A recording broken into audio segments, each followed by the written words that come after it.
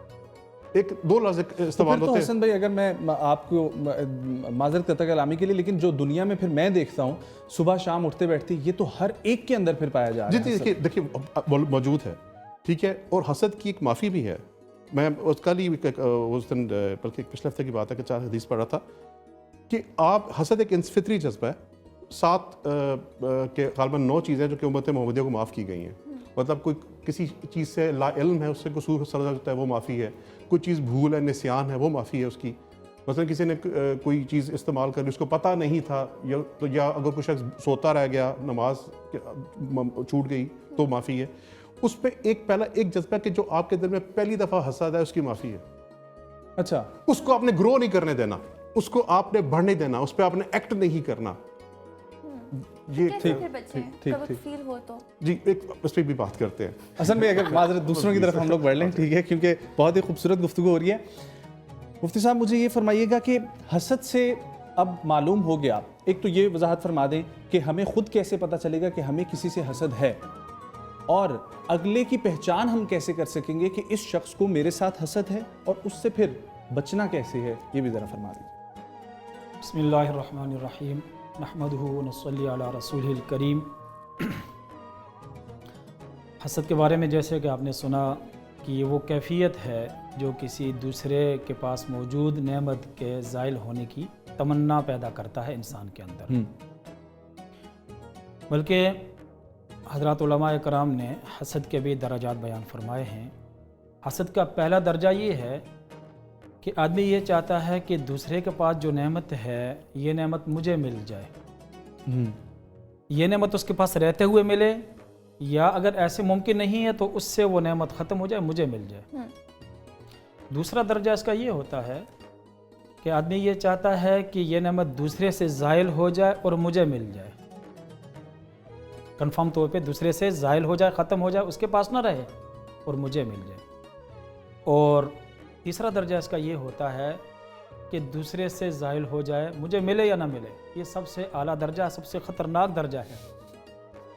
ٹھیک ٹھیک، اس کے پاس یہ چیز لیکن نہ مفتی رہے۔ صاحب پہلی والی جو چیز تھی کہ کسی کے پاس اگر کوئی اس کو اللہ نے علم عطا کیا ہے، ٹھیک ہے، ہم یہ چاہ رہے ہیں کہ ہمارے پاس بھی یہ علم ہو اور اس کے پاس بھی رہے، تو یہ کس قسم کا حسد ہو؟ دیکھیں یہ وہ درجہ ہے، یہاں پر جو ہے نا اصل میں یہ جو پہلا درجہ ہے، یہاں 2 چیزیں ہیں کہ اس کے پاس رہتے ہوئے مجھے مل جائے، یا اگر ایسے ممکن نہیں ہے تو اس سے چھن جائے اور مجھے مل جائے، یہاں یہ چیز بھی ہوتی ہے۔ یعنی اپنا ملنا وہاں ناگزیر ہے، مجھے بہرحال ملنا چاہیے، اب اس کے ساتھ جو معاملہ ہے ہوتا رہے، ٹھیک ہے، یہ کم تر درجہ ہے۔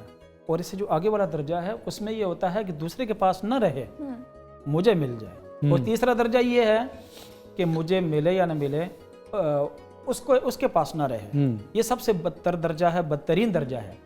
اور یہ جو حسد ہے، جیسے آپ نے شروع میں سنا کہ یہ حسد نیکیوں کو بسم کر دیتا ہے، جلا دیتا ہے۔ ان الحسد یاکل الحسنات کما تاکل النار الحطب، حدیث میں حطب کے الفاظ آئے ہیں۔ حطب کہتے ہیں خشک لکڑی کو، کہ جیسے آگ خشک لکڑیوں سے تیزی سے جل کر ختم کر دیتی ہے اور ان کو راکھ بنا دیتی ہے، ایسے ہی حسد فرمایا کہ یہ نیکیوں کو ختم کر دیتا ہے۔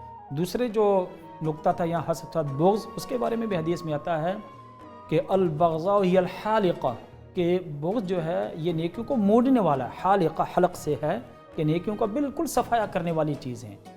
تو یہ اتنے بدترین اوصاف ہیں، اور جو اوصاف رذیلہ ہیں جو انسان کے اندر باطن کی برائیاں ہیں، بیماریاں ہیں، ان میں سے یہ انتہائی برا وصف ہے۔ اور اس کی بنیاد بھی بغض سے شروع ہوتی ہے عام طور پر، کہ کسی کے بارے میں جب بغض شروع ہوتا ہے، دل میں کینہ پرورش پاتا ہے، تو وہاں پھر وہ آہستہ آہستہ وہ حسد تک بڑھ جاتا ہے۔ تو یہ انتہائی قبیح صفت ہے، لیکن اس کے ساتھ ساتھ یہ حسد ایسا عمل ہے کہ جو دوسرے کا نقصان اتنا نہیں کرتا جتنا حاسد کا اپنا نقصان کرتا ہے۔ عربی میں ایک شعر ہے، للہ در الحسد ما اعدلہ بدأ بصاحبہ فقتلہ، کہ اللہ ہی کے لیے حسد کی خوبی ہے، اس قدر انصاف دار ہے کہ وہ حسد کرنے والے سے شروع کرتا ہے اور اس کو ہی مار کے رکھ دیتا ہے۔